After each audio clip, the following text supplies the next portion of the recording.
Good morning, everybody, and welcome to JDC West 2023 case presentation sponsored by Cameco. Before starting the JDC West Organizing Committee would like to make a land acknowledgement. The University of Saskatchewan campus is located on Treaty 6 territory, homeland of the Métis. We pay our respect to the First Nations and the Métis ancestors of this place and reaffirm our relationship with one another. We pledge ourselves to create a competition that celebrates the diverse cultures and history of the land. Thank you to our judges. To my right, I have Aubrey, Jared, Caitlin, Susan, and Hillary. My name is Shelley Kay, and I will be the academic moderator for this presentation. Competitors will have a maximum of 20 minutes to present. Immediately following the presentation, judges will have a total of 5 minutes to ask the presenters questions. Our academic timekeeper, Harvey, on that side of the room, will be holding up time cues throughout the presentation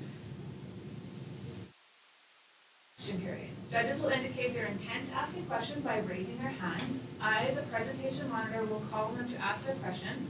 Once the question period has concluded, the delegates will be escorted out of the room. Questions or comments are permitted from the audience at any time. Please ensure that your cell phones are turned to silent and that there's no talking amongst yourselves or signaling to the competitors throughout the presentation. Please hold your applause until after the end of the question period. You're free to begin your presentation. Mentorships are crucial when understanding community growth, whether that be joining a mentorship program in your university to join a club, or to find a role model that will guide you through difficult situations. This organization hits very home to me.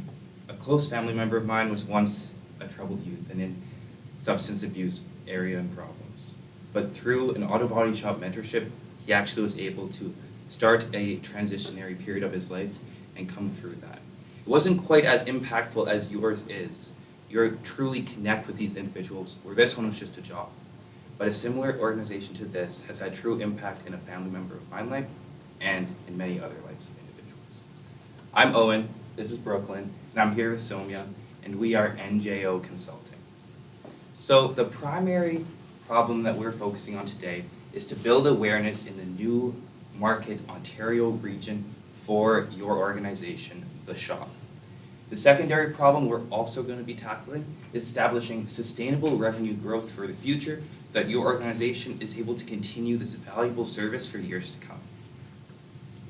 The criteria we're tackling in our implementation is to grow the social media streams, increase your donations, and diversify your funding.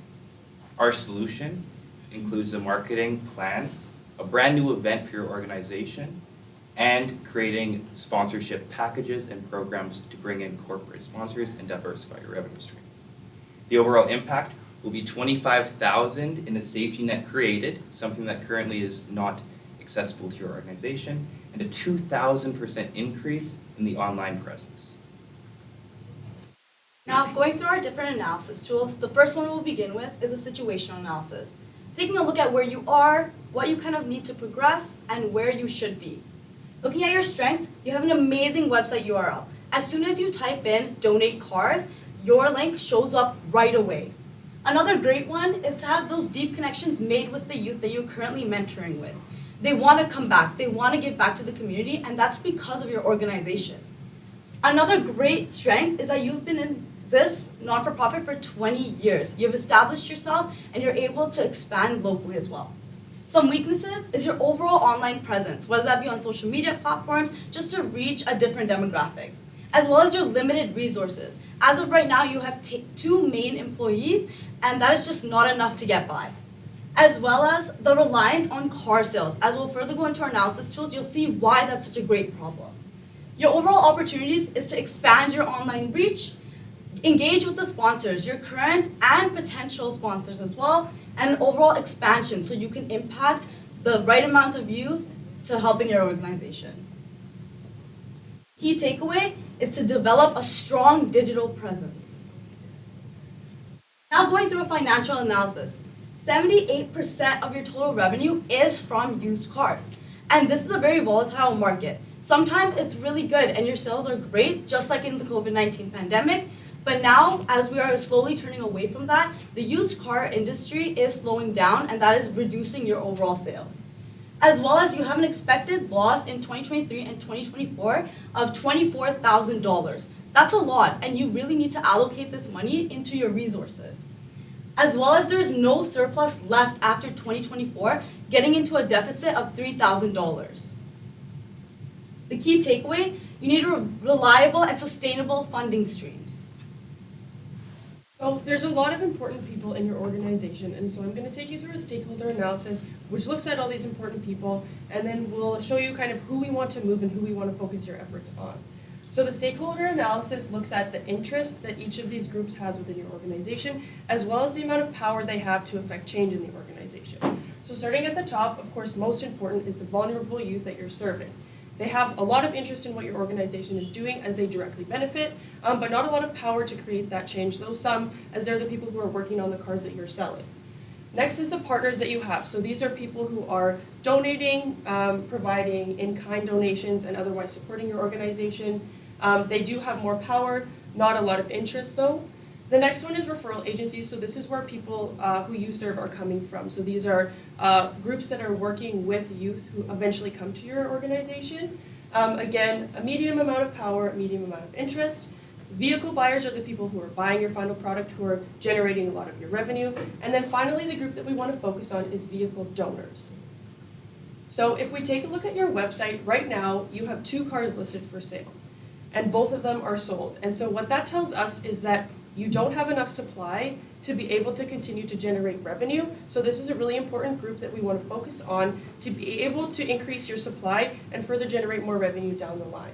So if we take a look at this graph once more, we want to push and increase the interest of vehicle donors by expanding awareness of what your organization does in order to increase that pool of available cars to work on and then sell to increase revenue. And so the key takeaway here is that these donors are essential to your operations, both for generating revenue, but also for providing the services that you offer, because ultimately it's the cars that these people are donating that your people are working on to be able to build those skills for employability in the future. So based off this analysis tool, we came with 3 criteria to bring into this 12-month implementation plan. The first, developing the digital presence. The criteria for the plan, it needs to grow the social media streams. The impact of this, or the KPI, will be over 2,000 new followers on your social media accounts. The next is that the donors are essential to operate. We need to increase these donations to be able to keep up with the supply for the demand. The KPI, or the impact for this, will be a 25% increase in the cars donated, allowing you to gain more revenue stream from that as well, funding more programs in your organization. And lastly, with the no reliable funding streams, you need to diversify your funding, and this will be a movement of the non-car sale funds, so sponsorships and just in-kind donations, going up to 40% from the currently 22% it is at. So we want to introduce to you our 12-month plan for you, driving the future. What does this entail? It starts with a marketing plan. This is going to be utilizing your strong website that Somi already mentioned with the great URL link, and growing your digital presence in the other streams to funnel that in and increase your SEO and increase your presence online. The other part of it is going to be an event and a sponsorship package. And this is going to be a community event to really engage with the new market community, as well as creating a detailed sponsorship package. So if corporate sponsors do decide to work with you, or when they decide to work with you, they'll know exactly what they're getting into and have a detailed plan of what they're getting out of it. The cost of this plan is going to be $10,000, the budget that you have given us. The timeline is going to be actually before the 12 months, and we're going to be able to finish this in 8 months, giving you 4 months to reflect and plan for the years to come. And the KPIs we're going to be looking at is going to be those 2,000 follower increasing, the 25% increase in cars donated, and 3 core sponsors retained. And the impact is a $25,000 surplus that will allow your organization a safety net for the years to come as well, which currently is not there.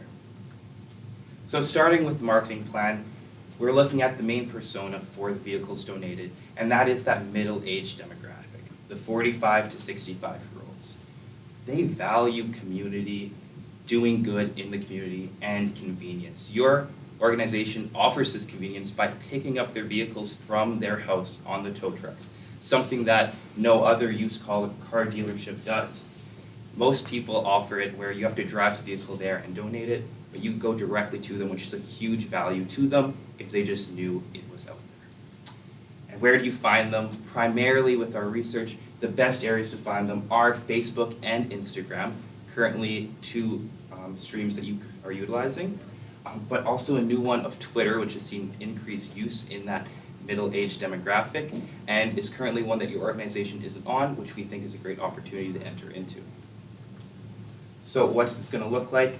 It is going to be a marketing refresh of your current social medias. Currently, for Facebook, it's beginning, it's at 80 followers. We believe this can grow exponentially as once you get the awareness out there and get your brand out there, it will truly add the value and people get to understand and know you, and we could see a huge skyrocket increase in this. And then also, as mentioned, increasing Twitter by creating the account and starting to grow from there.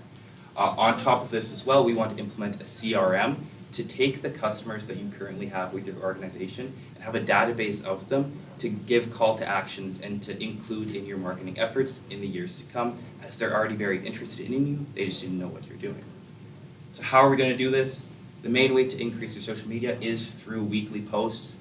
Currently, when we were looking over your social media, the posts are sporadic. There is some posts every couple days and some every couple months. There's not a set stream, so we really think it will be valuable to do weekly posts to get that consistency. With these posts, we want to highlight that doing storytelling, doing quick videos, doing paid targeted ads, and doing Instagram Lives will create a much more engaging experience for the users, and that is what we really see the value of the follower increase coming from, just by having your presence on there and getting your story out there and getting your brand known. The resources for this is actually going to utilize a grant that the Canadian government is putting on for marketing students or students in general, and we think this will be a huge value to your organization as you can get an experienced business student to come in and do your marketing with no cost to your organization. And then there would be an additional budget of $7,000 for the paid advertisements to get that information to the right people. And the overall impact of this will be that 2,000% increase in your followers and in your reach. So the second phase of the implementation is the fun part, the event. And so this is something that you can start implementing regularly in your organization, primarily to expand the awareness that your organization has within the community. And so what would this be? It would be a local car wash and community event, so engaging the community with this fundraising car wash, but also with a barbecue, games, a way to bring the community together to support your organization, to increase awareness of your organization, but also to build a network for the youth that you serve right now. So people come, pay for a car wash, as well as a barbecue, paying for the car wash and the food. You're also able to leverage the existing partners that you have, as well as new partnerships with which Sonia will expand on later, to create a raffle where they can donate in kind, and then people who attend can buy tickets for your raffle and raise money that way. And you'll partner with a local car wash. So if we take a look at the next slide, we have a map of the Newmarket area, and it just highlights some of the car washes in the area. So there's quite a few to choose from, but we want the emphasis to be local and emphasizing that community. Something in close proximity to your shop to, again, really build that community feel. We think that community is really important, especially in the car community, and it's a really good way to, again, create that community for the youth that you're serving. Not only are you providing them valuable skills to gain future employability, but you also want to provide them with a network of people who can support them throughout their journey, and future connections for them to then gain those jobs down the road. And so a really important way to bring people into this event is personal invitations. So that can be personal invitations to people who have gone through your program, current employers of students, of youth who have gone through your program, current partners, maybe potential employers, potential partners for sponsorship as well, to really build and create that community. It's also a networking opportunity, kind of as I alluded to, for the youth that you're serving, to really engage in that community, maybe network with some people who they could potentially work for down the line, and really bring the community together to support the youth that you're serving. The resources for this would be around $1,000. A car wash is not super expensive, and by partnering with a local car wash, you're able to get around a lot of those costs. So these costs would go towards things like the barbecue, rental fees, maybe lawn game rentals to really create a fun atmosphere, as well as potentially marketing flyers to give out and really call people to action to donate, support, donate a car down the line. And then the people who this would involve is the car wash, obviously, that you're partnering with, as well as Steve and Mark from your organization, the volunteers that you have and mentors that you have, as well as the youth. We think this is a really good opportunity to engage the youth that are that you're working with right now, and have them run some of this and have some accountability in that regard.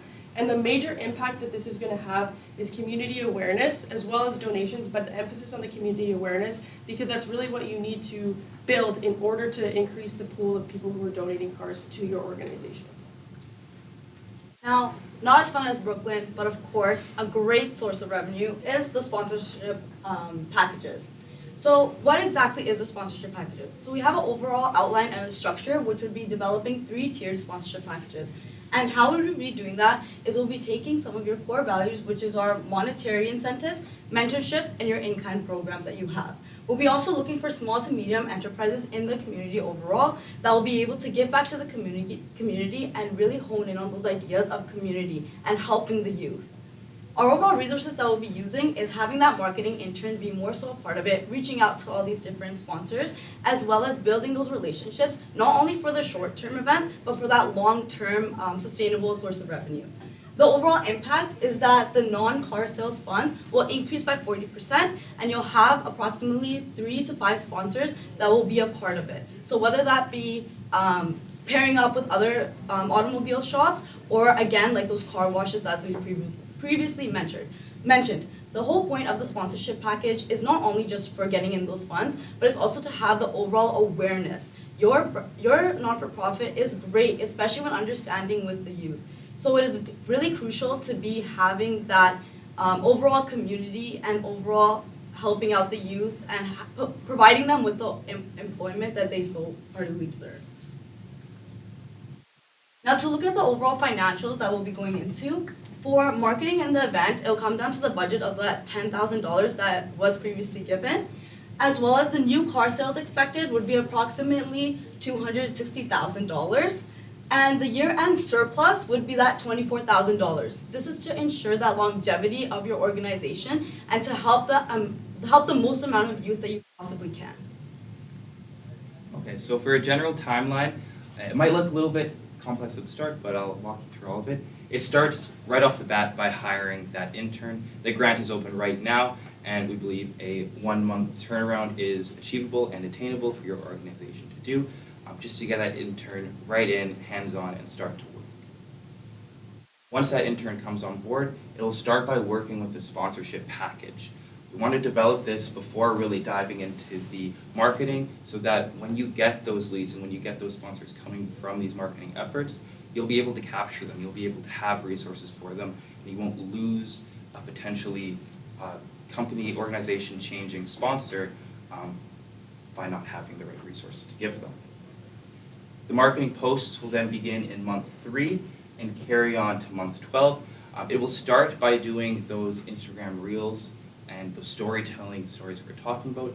And this is really going to be focused on showing your brand and showing your value and showing the story that these youths have with your organization. We feel it's very important to be very personal here, and really connect with the users of the social media, and really tell the story. In month 3 as well, the sponsorship reach will be going on. So now that you have that newly developed sponsorship package, as well as these marketing efforts, we also recommend taking some time to look at potential sponsors and reach out to them and send them information, send them the packages, and just get that information out to them.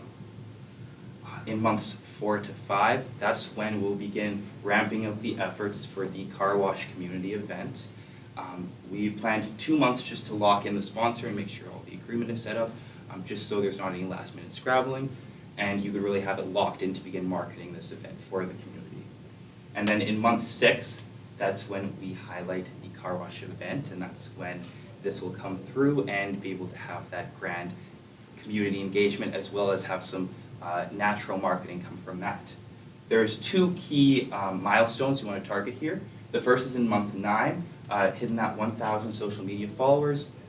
We think this is a good target because it gives you 3 months after the car wash with your engagement in the community to kind of re-up and make sure that you're on track to hit that KPI for the year. And then in month 10, we want to make sure that that increase in car donations is happening. So that would be 8 months into the marketing posts, just to make sure they're hitting the right target, and if it's not, reconvene and go with that. We want to look through this, but we can go back in later. Basically, it's just to recap that the criteria from these plans were captured. The first one with the marketing plan, captured the growth in social media streams, and the donations were increased from that community event. So of course, any good strategy has to have long-term goals. And so we want to make sure that you're looking forward, not just what you're going to do for the organization now, but what's going to happen down the road. So ultimately increasing the capacity that you have both for implementing and serving more youth, expanding to new locations, as well as starting to hire internally. So can you actually start hiring some of these people and supporting them yourself? In terms of risks, one important risk is what happens if the weather's bad on the day of your event. Easy mitigation for this is putting up tents and trying to pivot the focus of the event. And the other risk is being unable to secure that marketing intern grant. And so our recommendation would be to look for a student volunteer. I've actually done some volunteer work myself for a not-for-profit organization to build some of those marketing skills, or hire on a contract basis so you're not committing too much resources to this. Youth are our future, and mentorship programs are a great way to sustain that. Thank you. We'll now be opening the floor for questions.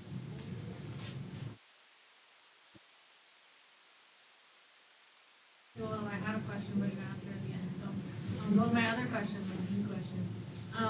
Twitter is hostile and going downhill right now. You mentioned that people that are donating cars want to do good for the community, or maybe they're, more concerned about the environment.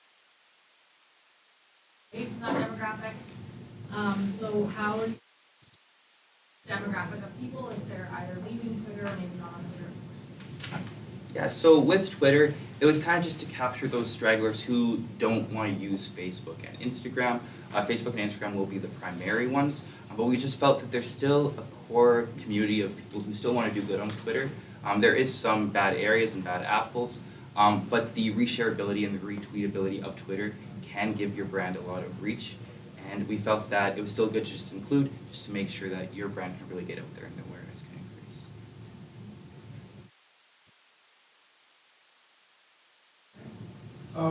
You talked about sponsorship and having that be a diversified revenue. What do you think, from a financial standpoint, how much that's going to, what's kind of the base and I guess the hopes and dreams level of the sponsorship? Yeah, for sure, I can take that question. Thank you for your question. So with sponsorship packages, the way we would be dividing the overall structure is in tiers. So the first tier would be, because these are local communities, we do want to kind of aim a little bit on the lower end. So the first tier would be around $5,000. The second tier would be $2,000 plus supplies. And the last tier would be just supplies and equipment. So overall, if we were to partner up with five different companies, they would be giving approximately $10,000. But that does help with it does cut a lot of costs that are towards equipment and overall, even for the supplies for the event. Having a car wash to sponsor that main event is a huge cost that is being cut right there. My question kind of gets into that one. So when you're, as you know, like there's tons of different youth programs out there, and of course we're passionate about ours, but other people are passionate about theirs as well. How can we separate ourselves to those donors with that sponsorship package when we see so many going through their offices all the time?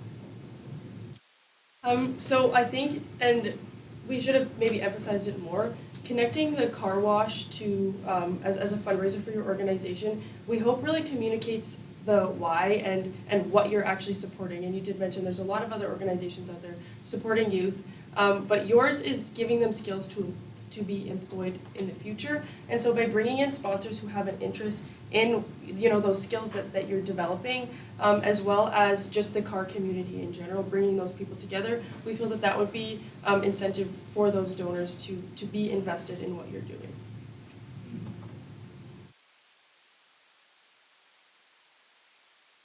Piggybacking on that, do you consider any other additional benefits to the sponsors to kind of create a little more incentive for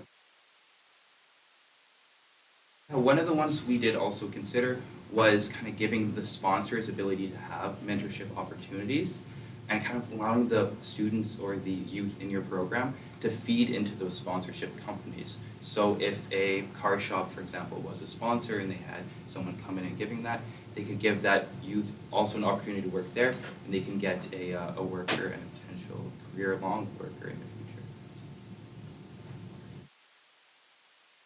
Explain a little bit further your strategic decision to focus on social and financial sustainability. For Was sure. your second? I can take that question, and then Brooklyn, if you want to add on to it, for sure. So overall, having your organization have its overall awareness is what's going to bring in those funds. So it's more of like a domino effect. Once you reach the potential people that you want to reach, from there you'll be getting donations. From there you'll be getting those corporate sponsors. People need to know who you are as a whole, and from there you can make those revenue streams.